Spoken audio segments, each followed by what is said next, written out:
¿Cómo está? Muy buenas noches. Nos encontramos nuevamente en este pincelada, dar un vistazo general a la teología sistemática y cómo las diferentes civilizaciones, las diferentes culturas, los diferentes grupos humanos han visto a Dios y cómo ese mirar a Dios, ver a Dios, ha producido movimientos dentro del conocimiento, en la búsqueda del ser, porque todo esto parte cuando el hombre empieza a buscar, se siente a sí mismo ser y quiere preguntarse de dónde vengo, quién soy y hacia dónde voy. Preguntas que todavía no están resueltas desde la ciencia, pero que la teología, desde el aspecto de la búsqueda de Dios, ha contestado de distintas formas. Ahora, nadie dice cuál es verdadero y cuál no lo es. Lo importante es saber bien cómo se mueven las diferentes filosofías. Y hemos visto en el transcurso de este tiempo la definición clara de un teísta. Un teísta es una persona que cree en la existencia de un Dios, una regla, una norma moral, ¿cierto? Que rige el pensamiento, la conducta y las acciones del hombre. El antiteísta, aquel que niega la presencia de ese Dios, niega por lo tanto la conducta moral y niega los patrones de convivencia donde todo se centra en sí mismo, ¿cierto? Luego veíamos algunas ramas del politeísmo y el panteísmo, y queremos hoy día profundizar sobre un sistema filosófico religioso, doctrinal, netamente panteísta. Recordemos que la palabra pan significa todo. Entonces cuando hablamos de una idea, de una filosofía, de una religión panteísta, los límites están muy difusos. Que la religión de los hindúes es fundamentalmente panteísta es evidente, por lo que sus escritos sagrados enseñan acerca del ser supremo y se designa con una palabra de género neutro, y ahí no tenemos ni siquiera ni femenino ni masculino, es Brahman. Nunca es invocado como una persona, nunca es adorado como Dios. Es simplemente es un llamado, no tiene atributos, sino que es como el espacio. Se dice que es eterno, infinito, inmutable. Se dice que ha continuado por las eras sin fin en estado de ser ininteligente e inconsciente. Viene a la existencia, a la conciencia, a la vida del mundo, se desarrolla a sí mismo a lo largo de incontables eras de todas las formas de la existencia finita, y luego por medio de un proceso gradual semejante, todas las cosas quedan sumergidas en este ser inconsistente. Las ilustraciones de orígenes de las deidades hindúes normalmente son interpretadas como chispas surgiendo de la masa ardiendo, o mejor aún, vapor surgiendo del océano, condensándose y volviendo a caer, y así en un ciclo eterno. El ser como tal, o el infinito, es por tanto contemplado en tres aspectos: como viniendo a la existencia, como desarrollándose en sí mismo, en el mundo y como recibiendo de nuevo todas las cosas en el abismo del simple ser. Es decir, todo da vuelta hacia un ser que es todo. O sea, no. Hay otro ejemplo que lo vamos a ver enseguida sobre el tema. Yo les dije, esto tiene un problema que no tiene unos límites muy claros, muy definidos. Hay diferentes aspectos que son expresados por las palabras Brahma, Vishnu y Shiva, con lo que le corresponde muy imperfectamente nuestro término creador, preservador y destructor. Tenemos aquí la fórmula panteísta constantemente recurrente: tesis, análisis, síntesis, ser, desarrollo y restauración, lo infinito, lo finito y su identidad. Y la principal diferencia entre el sistema brahmánico y las teorías de los panteístas posteriores es que estos últimos hacen al universo coeterno con Dios, de eternidad a eternidad. Lo infinito se desarrolla en lo finito, mientras que, según el sistema brahmánico, hubo un periodo inconcebiblemente largo de reposo anterior al proceso de desarrollo. Esto es un poquito complicado porque de que toda la materia, todo el ser, todo el universo es Dios, pero ese Dios estuvo dormido durante una incontable cantidad de años para comenzar a crear, luego destruir y luego crear y luego en un ciclo constante evolucionando. Entonces, de ahí tenemos de que los astros son parte de ese Dios, el agua es parte de ese Dios, la naturaleza es parte de ese Dios, todo es Dios. Entonces, ellos alegan de que no son politeístas, ni son más tienen una pura deidad. Pero la verdad es que esto es también se entra a confundir.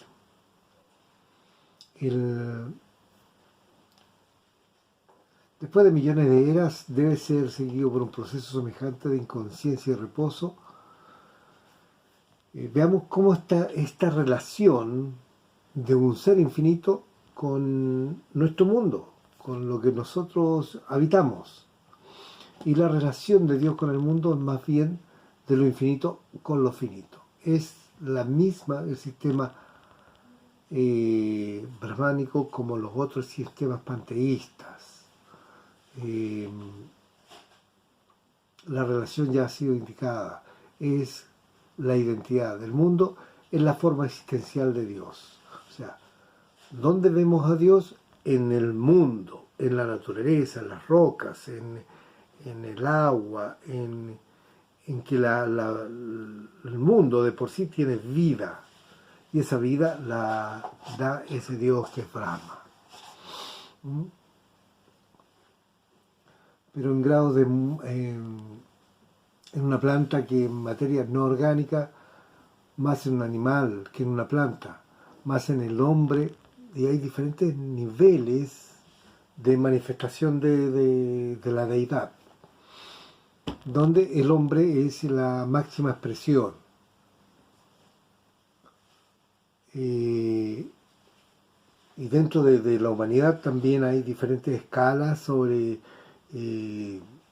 perfiles, donde unos hombres tienen más acercamiento, más identidad con la deidad que otros, y eso crea una cantidad de clases sociales en la India, y todos viven conforme a la clase social que les tocó. un sistema muy de conveniencia o de conformidad, incluso fatalista.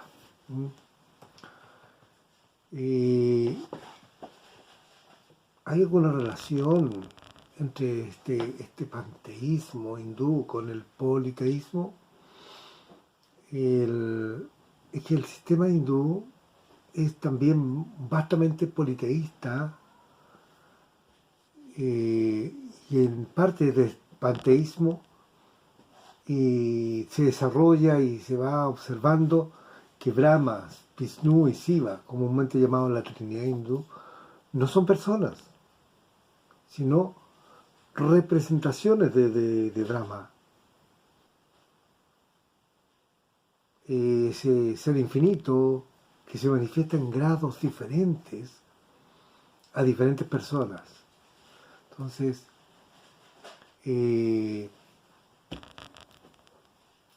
tenemos que este Dios también, a través de sus diferentes manifestaciones o encarnaciones de Dios, se manifiesta a través de distintos avatares, es decir, toma imágenes, toma formas, toma personas, animales, para manifestarse, para hacerse evidente. O encarnaciones de la mitología hindú. De esta manera se pueden multiplicar sus manifestaciones que con el tiempo llegan a ser cada una de ellas un dios. De ahí derivan el politeísmo. Pero su raíz es panteísta.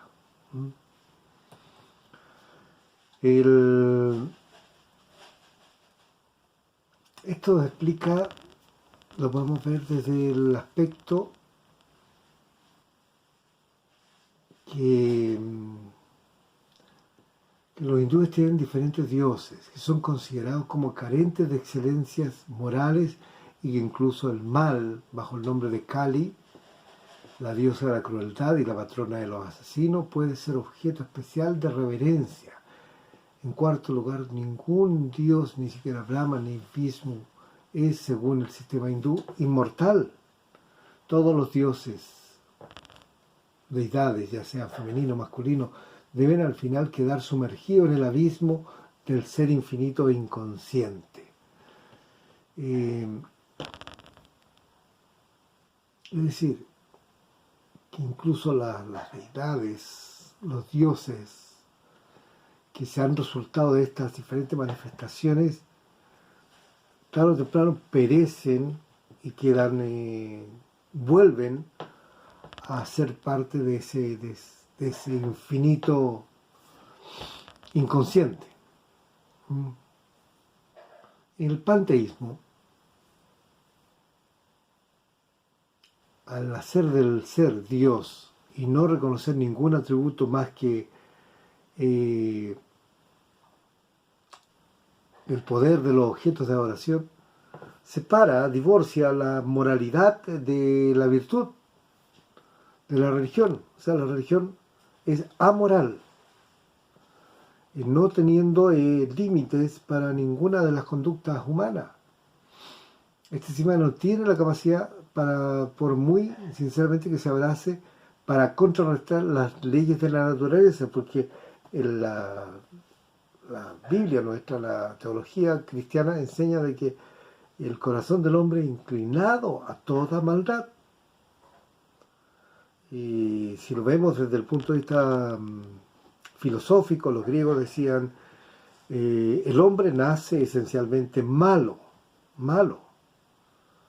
Si no tiene un modelo, no tiene un marco de conducta, no hay cómo encauzarlo. La sociedad le da forma a ese individuo. Vemos que el Génesis nos habla de que Dios formó al hombre, sea, le dio patrones morales, le dio patrones de conducta. Si no tenemos ninguno de esos referentes, por supuesto, y la deidad de adoración tampoco los tiene, de verdad que nos complica un poco el tema de cómo construir sociedad igualitaria, digna, noble. Noble no de grado, sino de la nobleza, el respeto de la humanidad. Entonces, el foco principal está en eso, en de que hay deidades para todo tipo de conducta. O sea, un violador tiene también su deidad que le protege y le ampara su insano proceder.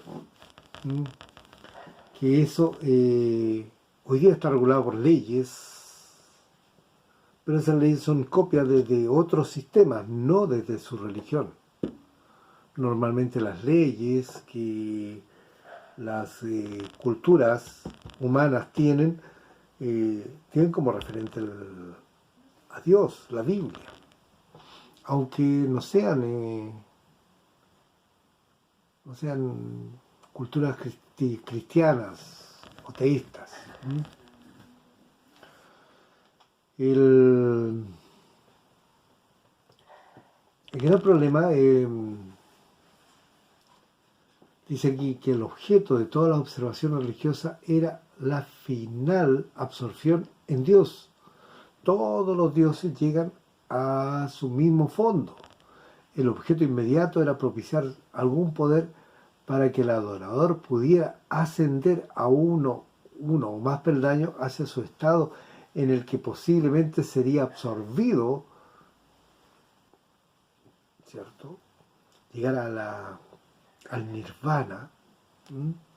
Acerca de esto, el profesor Wilson dice: la total dependencia de Krishna o de cualquier otra deidad favorita no solo elimina la necesidad de la virtud, sino que santifica el vicio. La conducta es totalmente indiferente. Sí. Una persona que haya vivido sin virtudes, sin ningún beneplácito social, puede ser llegar a ser coronada como una deidad por el hecho de ser creyente y no por su vida, no por lo que haya hecho. La conducta es totalmente indiferente, no importa cuán atrozmente pecador puede ser alguien. Si pinta su rostro, su pecho, su brazo con ciertas marcas sectarias, o mejor aún, si marca su piel de manera indeleble con un hierro rojo, si canta constantemente himnos en honor a Vishnu, o, lo que es igualmente eficaz, si pasa ahora simplemente con la reiteración de su nombre o los nombres de sus deidades, si muere con la palabra Hari Kari, o Rama, o Krishna en sus labios, con el pensamiento de él en su mente, puede que haya vivido como el peor de los monstruos, pero tiene la certidumbre del cielo, la certidumbre de que entrará en un ciclo superior. Es el premio de deidades formuladas por el hombre, por la humanidad, y no por un Dios externo al hombre. Esa es la diferencia entre el cristianismo monoteísta y el panteísmo hindú. El Dios, o las deidades, digámoslo así, del mundo hindú están diseñadas para encauzar todas las conductas hacia alguno de los nortes de su gran deidad Brahma. ¿Cuál es el carácter del culto hindú? Característica principal del culto hindú son la crueldad y la indecencia. Nosotros, como cultura occidental, hemos recibido un hinduismo muy maquillado, por decirlo de una manera, muy disfrazado, y cuando nos adentramos en esto, vamos poco a poco absorbiendo esa atmósfera de que todo es válido, que todo es lícito. Dice aquí el señor Wilson, el panteísmo niega la distinción entre la virtud y el vicio, no reconoce más atributos que el poder, deifica el mal, santifica el vicio, las pasiones, por tanto, las sensuales como las malignas son tanto un modo de manifestación divina como la más heroica virtud. En realidad, no hay lugar para la idea de excelencia moral. Por ello, los mandamientos de la religión tienen que ver casi exclusivamente con ritos y ceremonias. El Brahmajam, cuando se levanta, tiene que bañarse de cierta manera, ponerse de pie en cierta postura, extender sus dedos de manera prescrita, tiene que saludar al sol naciente sosteniéndose con un pie, tiene que repetir ciertas palabras cuando come. El plato tiene que ser puesto según las formas, normas, tiene que hacer movimientos predefinidos con las manos y así a todo a lo largo del día. Cada acto está prescrito, todo es religioso, todo o bien contamina o bien purifica en su sentido ceremonial, pero en esta religión no parece haber ningún concepto de contaminación moral. No existe la maldad, porque la maldad es un concepto occidental, sino que existe el poder que tu deidad tiene y que te lo permite usar.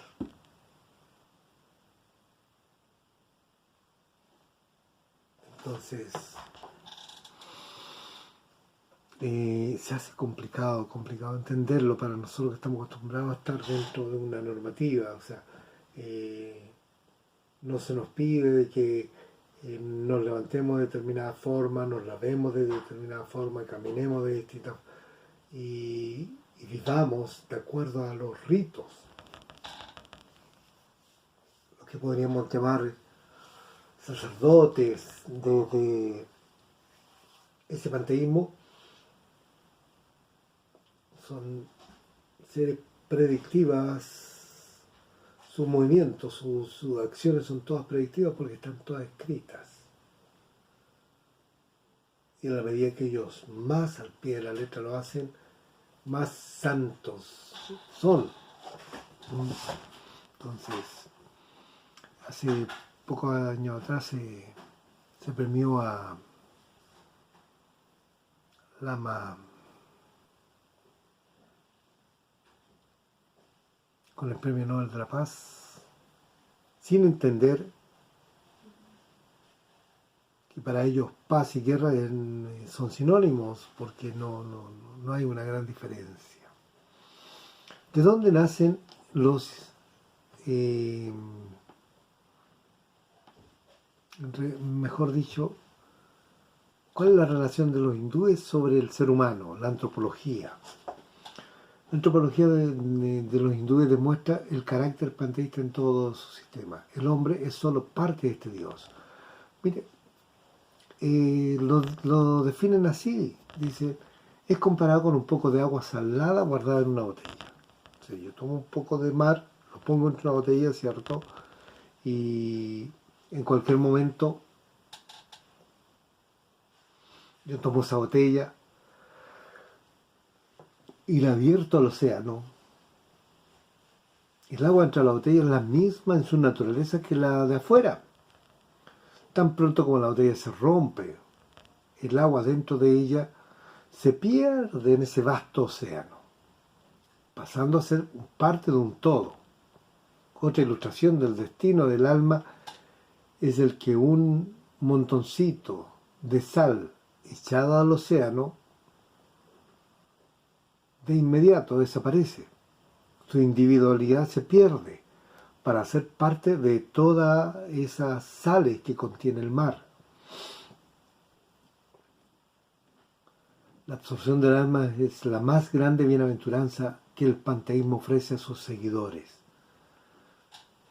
Todos volverán a ser parte del todo de Dios o de los dioses. Pero el caso de la inmensa mayoría de los hombres solo puede ser alcanzado tras un largo proceso de transmigración que se extiende quizá a lo largo de millones de eras de años, y si alguien es fiel y puntilloso en su observancia religiosa, vez tras vez, vuelve al mundo después de la muerte en un estado más elevado. Si no lo ha sido así, vuelve en un estado más depresivo. Por lo tanto,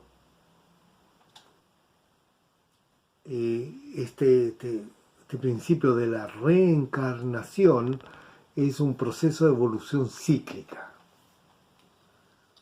Yo, en lo personal,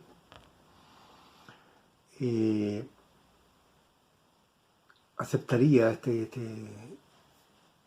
ciclo de evoluciones positivas si pudiéramos recordar cuál fue nuestro ciclo anterior para corregir lo que no lo hicimos tan bien.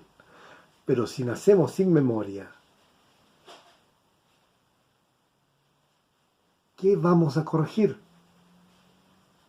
Es decir, ¿cómo puedo saber yo si, en comillas, mi vida anterior cometí algunos errores? No con respecto a mi conducta moral, no con respecto a mi conducta social, sino mi conducta religiosa. ¿Cómo puedo yo en este ciclo poder levantarme de eso y que el próximo sea más alto hasta llegar al nirvana? Entonces, si no hay esa memoria, si no hay esa comparación de un ciclo con otro, no creo que haya mucha relación con que yo vuelva y vuelva y vuelva sin tener ninguna relación con lo anterior, ¿cierto?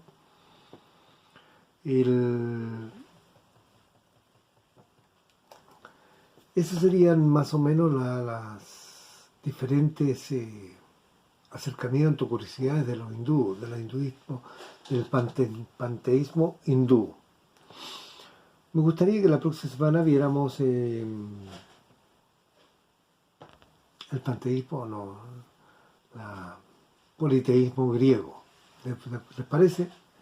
Pero una cosa quiero hacer antes de irme, ¿cierto? Dejar en evidencia de que nuestro panteísmo hindú tiene un referente, tiene un copy-paste, una suerte de doblez con la teología católica romana. ¿Ya? ¿Por qué razón? Porque el catolicismo, a pesar que tiene un canon de conductas morales, ¿cierto?, que son atribuidas a los fieles, pero no al clero. El clero está exento de todo eso. Y presenta al Papa como una encarnación de una de esas deidades. Y no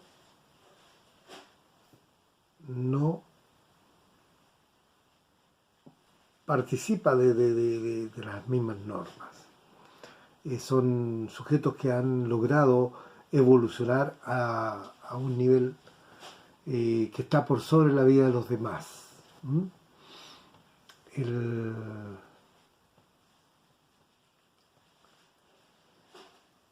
Entonces tenemos aquí dice, ¿cierto? Como conclusión, hay ciertamente la misma diferencia entre el actual complejo corrompido politeísmo de los hindúes y la enseñanza de los Vedas, de las que hay entre el catolicismo romano en nuestros días y la cristiandad primitiva. Sin embargo, hay esta importante distinción entre los dos casos. El Papa es una perversión del cristianismo mediante la introducción de elementos incongruentes derivados de fuentes judías y paganas, mientras que la religión de la India moderna es el resultado legítimo y lógico de los principios de los más antiguos y más puros escritos sagrados hindúes. Es decir, que aún así, con toda la perversión que tiene el hinduismo, es mucho más auténtico que el catolicismo romano. El catolicismo romano ha tomado de distintas fuentes judías, paganas, para formar una religión muy, muy manuable y aplicable a todos los contextos, donde donde el sincretismo, ¿cierto?, se torna la herramienta principal. ¿Qué les parece? Les dejo la inquietud. Próxima semana veremos al mundo griego, politeísta, panteísta, y su influencia en nuestra vida. Que tengan muchas bendiciones